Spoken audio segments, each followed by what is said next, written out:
दीवार भी खराब करके दिखा। स्वागत है आप सभी का दोस्तों। उम्मीद करता हूं आप लोग अच्छे होंगे। हिमाचल प्रदेश में विधानसभा के गेट पर और उसकी दीवारों पर कोई शख्स आता है और खालिस्तान का झंडा लगा करके चला जाता है। इस पूरी घटनाक्रम की जानकारी न तो प्रदेश सरकार को होती है और न ही राज्य के किसी प्रशासनिक आला अधिकारी को होती है कि कौन शख्स कब आया और कब इस तरह की हरकत को अंजाम देकर के यहां से चला गया। इसके बारे में न तो राज्य सरकार को पता है और न ही वहां के किसी प्रशासनिक आला अधिकारी को। लेकिन यह खबर जब मीडिया के जरिए जब सामने आती है उसके बाद इस पर राजनीतिक बयानबाजी शुरू हो जाती है कि इस तरह की हरकत को, इस तरह की घटना को किसने अंजाम दिया, राज्य सरकार की भूमिका क्या थी, राज्य सरकार क्या कर रही थी, प्रशासनिक अधिकारी क्या कर रहे थे, जो कोई शख्स आकर के चुपचाप रात के अंधेरे में विधानसभा जैसे इलाके में आकर के, विधानसभा के गेट पर और उसकी दीवारों पर आकर के खालिस्तान का झंडा लगा करके चला जाता है और किसी को पता नहीं चलता है। यहां पर एक सवाल और भी है कि किसी भी राज्य का विधानसभा हो वो बहुत ही संवेदनशील इलाके में होता है, संवेदनशील इलाका होता है जहां पर प्रशासनिक व्यवस्था चुस्त तंदुरुस्त होती है, सीसीटीवी कैमरे की चारों तरफ व्यवस्था होती है। इसके साथ साथ जो विधानसभा के जो मेन गेट होते हैं उस गेट पर बाकायदा गार्ड्स होते हैं।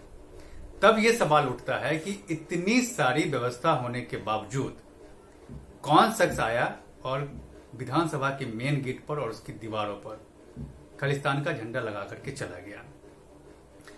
जब इस तरह की हरकत अगर किसी ने की है तो उसके बाद इस पर सवाल उठना लाजमी है कि राज्य सरकार क्या कर रही थी और इस पूरे मामले में प्रशासनिक अधिकारी क्या कर रहा था जो कि कोई शख्स आकर के चला गया और अभी तक किसी को जानकारी नहीं है।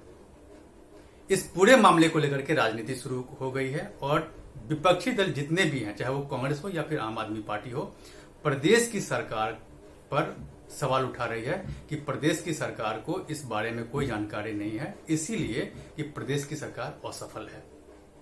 और कांग्रेस के जो हिमाचल कांग्रेस के जो नेता हैं उन्होंने तो सीधा सीधा बाकायदा उन्होंने आम आदमी पार्टी को निशाने पर लिया है, उन पर आरोप लगाया है।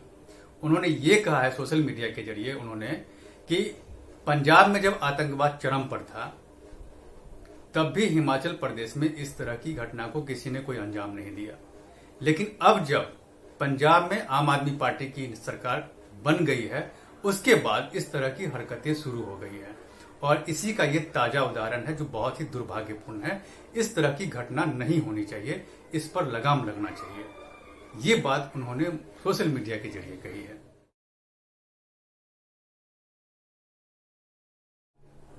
तो आप अंदाजा लगा लीजिए कि मामला कितना गंभीर है। और इतना ही नहीं, इस पूरे मामले को लेकर के आम आदमी पार्टी ने भी प्रदेश की सरकार को निशाने पे लिया है, प्रदेश की सरकार को घेरा है। आम आदमी पार्टी के नेता और दिल्ली के उप मुख्यमंत्री मनीष सिसोदिया ने सीधा सीधा हिमाचल प्रदेश के मुख्यमंत्री जयराम ठाकुर पर उन्होंने आरोप लगाया है कि मुख्यमंत्री को इस पूरे मामले में इस्तीफा देना चाहिए या फिर इनको बर्खास्त कर देना चाहिए।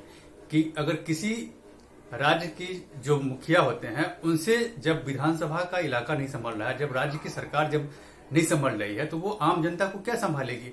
नहीं, देखिए आम आदमी पार्टी के जो दिल्ली के प्रवक्ता हैं दुर्गेश पाठक, उन्होंने भी आम आदमी पार्टी पर इसी तरह के आरोप लगाए हैं। उन्होंने कहा कि हिमाचल प्रदेश में जो इस तरह की घटना हुई है, जब आम आदमी पार्टी का सीधा ये आरोप है वहां के मुख्यमंत्री पर, उनका ये कहना है कि बीजेपी कि जो वहां मुख्यमंत्री हैं जयराम ठाकुर, वहां के मुख्यमंत्री हैं, राज्य के मुखिया हैं, और उनसे जब विधानसभा में इस तरह की हरकत करके कोई चला जाता है, विधानसभा के गेट पर कोई खालिस्तान का झंडा लगा के चला जाता है और राज्य की सरकार को पता नहीं चलता है, इसका मतलब है कि राज्य की सरकार का और खालिस्तान के लोगों का आपस में मिली भगत है। इस तरह के आरोप उन्होंने लगाए हैं। आप खुद सुन लीजिए दुर्गेश पाठक क्या कुछ कह रहे हैं।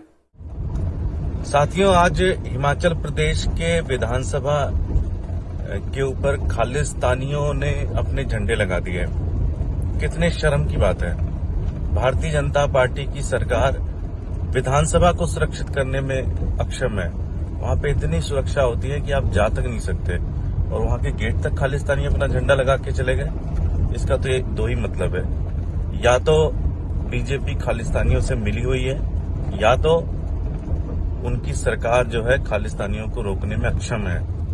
साथियों, पूरी बीजेपी आप देख रहे होंगे किस तरह से एक गुंडे, एक मवाली को बचाने में लगी हुई है। पूरी की पूरी भाजपा की सरकार, ना जाने कितने प्रदेश के मुख्यमंत्री, ना जाने कितने कैबिनेट मंत्री एक गुंडे को बचाने में लगे हुए हैं, और उधर खालिस्तानी विधानसभा के गेट पे झंडे लगा के चले गए। ये गुंडों की पार्टी है, गुंडों मवालियों की पार्टी है, और दिन भर इनका पूरा समय गुंडागर्दी करने में और गुंडों को बचाने में जाता है। दुर्गेश पाठक ने सीधा सीधा बीजेपी पर आरोप लगाया है और उन्होंने सीधा सीधा सवाल किया है कि जयराम ठाकुर से हिमाचल प्रदेश संभल नहीं रहा है और यही वजह है कि कोई खालिस्तानी आकर के और हिमाचल प्रदेश के विधानसभा के गेट पर, उसकी दीवारों पर खालिस्तान का झंडा लगा करके चला जाता है।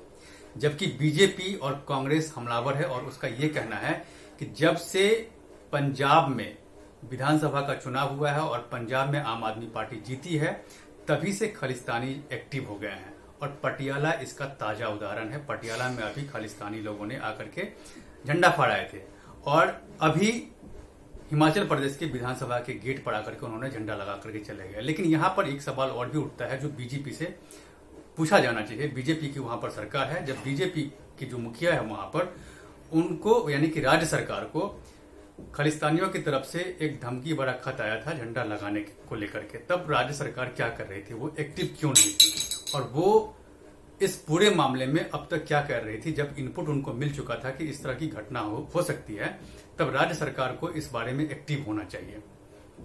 एक चीज और भी है, जो आम आदमी पार्टी के जो संस्थापक मेंबर रहे हैं डॉक्टर कुमार विश्वास, उन्होंने भी आज इस पूरे मामले को लेकर के कहा कि मैंने पहले ही चेताया था कि देश को अलर्ट हो जाना चाहिए कि अब इस तरह की घटना होगी। और उन्होंने ऐसा क्यों कहा वो मैं आपको बता दे रहा हूं। जब 5 राज्यों के विधानसभा के चुनाव हो रहे थे, उसमें पंजाब भी था और पंजाब के विधानसभा के चुनाव से ठीक पहले कुमार विश्वास ने अरविंद केजरीवाल को लेकर के उन्होंने कहा था, उन्होंने आरोप लगाया था कि अरविंद केजरीवाल का खालिस्तानी नेताओं के साथ संबंध है और अरविंद केजरीवाल के घर पर खालिस्तानी नेता आते जाते हैं। ये बात उन्होंने कही थी और उन्होंने ये भी कहा था कि जब आम आदमी पार्टी जो पंजाब में जीती है, उसके पीछे खालिस्तानी संगठन है। ये बात अरविंद केजरीवाल को लेकर के डॉक्टर कुमार विश्वास ने कही थी तब। और नतीजा क्या हुआ कि जब आम आदमी पार्टी पंजाब में विधानसभा का चुनाव जीत गई, उसके बाद उन्होंने क्या किया कि डॉक्टर कुमार विश्वास पर FIR दर्ज करवा दिया था। तो ये एक मामला है। और देख लीजिए कि अभी पंजाब में जैसे ही आम आदमी पार्टी जीती है, वहां पटियाला में खालिस्तानी समर्थक जो लोग थे, उन लोगों ने खालिस्तानी झंडा को फहराया था और उसके बाद अब हिमाचल प्रदेश के विधानसभा के गेट पर उन्होंने इस तरह की हरकत की है। अब यहां पर एक चीज और भी मैं आपको बताना चाह रहा हूं कि हिमाचल प्रदेश में आने वाले समय में विधानसभा के चुनाव होने वाले हैं और चुनाव को लेकर के वहां पर आम आदमी पार्टी भी एक्टिव है। अभी तक हिमाचल प्रदेश में क्या था कि हिमाचल प्रदेश में बीजेपी और कांग्रेस की वहां पर सत्ता रही है बारी बारी से, लेकिन इस चुनाव में आम आदमी पार्टी वहां पर शिरकत कर रही है और इसको लेकर के बाकायदा कैंपेनिंग भी कर रही है। और इस चीज को लेकर के ही कांग्रेस और बीजेपी ने कहा है कि अब जब पंजाब में आम आदमी पार्टी चुनाव जीत गई है, तो वो जहां जहां जाएगी वहां वहां खालिस्तानियों का भी विस्तार होगा। ये आरोप सीधा सीधा अरविंद केजरीवाल पर बीजेपी और कांग्रेस की तरफ से लगाया गया है। और इस पूरे घटना पर जयराम रमेश का क्या कुछ कहना है वो आपको मैं सुनाता हूं। बहुत दुर्भाग्यपूर्ण घटना है ये, और मेरा ये मानना है कि इस प्रकार की घटना को अंजाम देने के लिए जो लोग कोशिश कर रहे हैं वो नाकाम होंगे। हमने पुलिस में रिपोर्ट दर्ज करने के बाद, FIR करने के बाद जांच के आदेश दिए हैं। बहुत जल्दी हम कोशिश करेंगे कि जो लोग हैं उनको हम पकड़ सकें। और मेरा सिर्फ इतना ही कहना है कि हम सौहार्दपूर्ण माहौल में हिमाचल प्रदेश में रहते हैं और हम सब लोग शांति कायम बनाए रखें। और ऐसे घटना करने वाले जो भी लोग हैं वो एक्सपोज होना चाहिए। उनके खिलाफ कार्रवाई की दृष्टि से हमने पुलिस विभाग को कहा है कि जो भी सख्त कार्रवाई उनके अगेंस्ट बनती है वो कार्रवाई होनी चाहिए। सबसे पहले तो यही है कि उनको जहां भी हो, जिन लोगों ने इस घटना को अंजाम दिया है उनको पकड़ा जाए। उस दृष्टि से कार्रवाई शुरू हो गई है। देखिए, अभी तक ये कहना उचित नहीं है और मैं समझता हूं कि अभी तक ये सारी बात को लेकर के क्योंकि इन्वेस्टिगेशन के आदेश किए हैं, तो इसलिए अभी कुछ कहना उचित नहीं है। लेकिन जो भी दोषी हैं हम कोशिश करेंगे उनको जल्दी से जल्दी पकड़ लें। लेकिन मैं इस पर अभी ज्यादा कोई टिप्पणी नहीं करना चाह रहा हूं। लेकिन मैं सिर्फ इतनी बात कहना चाह रहा हूं कि ये लोग जो भी इस प्रकार की घटना को अंजाम देने की कोशिश कर रहे हैं, आखिरकार ये दौर लंबा नहीं चल पाएगा और ये पकड़े जाएंगे और इनके खिलाफ कार्य। जो भी लोग इसमें इन्वॉल्व हैं उसके खिलाफ सख्त कार्रवाई की जाएगी और बाकायदा इसके लिए एक एसआईटी का गठन कर दिया गया है जो इस पूरे मामले को देख रही है। लेकिन ये गंभीर मसला है और इसको सीरियसली लेना बहुत जरूरी है, क्योंकि खालिस्तानी अब एक्टिव हो गए हैं और उसका ताजा उदाहरण आज का था और इससे पहले पटियाला में जो कुछ भी हुआ वो बहुत बड़ी बात थी। और देखिए कि अब हिमाचल प्रदेश में विधानसभा के चुनाव इसी साल के अंत में होने हैं और धीरे धीरे कैंपेनिंग भी वहां पर अब शुरू हो रही है। तो जैसे जैसे वहां पर कैंपेनिंग होगी वैसे वैसे आरोप प्रत्यारोप का सिलसिला वहां पर नेताओं का एक दूसरे पर जारी रहेगा। अब देखना यह है कि इस पूरे मामले पर आगे क्या होता है।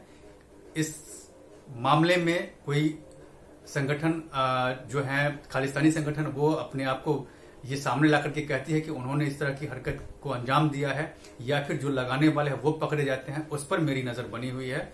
आप मेरे साथ बने रहिए और अब तक अगर आपने मेरे इस YouTube चैनल को सब्सक्राइब नहीं किया है तो प्लीज इसे सब्सक्राइब कीजिए, लाइक शेयर और कमेंट जरूर कीजिए। इसमें कमेंट बॉक्स है, वहां पर आप इस मुद्दे से रिलेटेड आप कोई सवाल कर सकते हैं जिसका जवाब मैं आपको दूंगा। तब तक के लिए धन्यवाद।